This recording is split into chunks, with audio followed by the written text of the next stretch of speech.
आज आपण बनवणार आहोत हिरव्या मिरचीचे लोणचे. मिरची स्वच्छ धुवून घेतलेली आहे.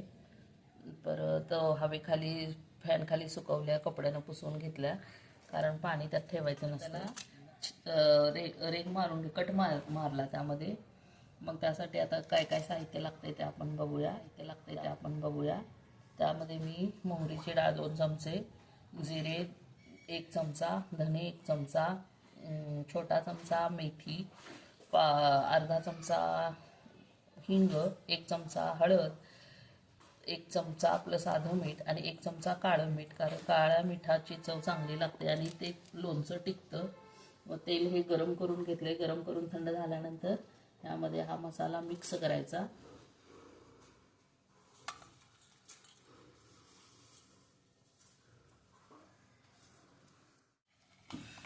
मिक्स केल्यानंतर हे व्यवस्थित सगळं एकजीव करून घ्यायचं. गुठळ्या नाही राहिल्या पाहिजे.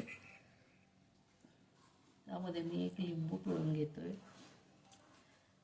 आपण व्हिनेगर सुद्धा वापरू शकतो, पण लिंबाची चव ओरिजिनल असते त्यामुळे मी लिंबूचं वापरणार आहे. परत एकदा आपण हे सगळं व्यवस्थित मिक्स करून घेऊया.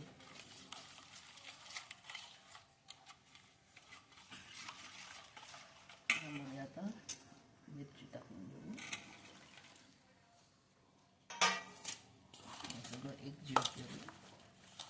सुगंध पण मस्त यायला लागला याचा आणि भाकरीसोबत खायला पण हे खूप छान लागतं. आता आपण हे काचेच्या बरणीमध्ये बंद करून 8 दिवस ठेवायचं याला आणि 8 दिवसानंतर आपण खाऊ शकतो.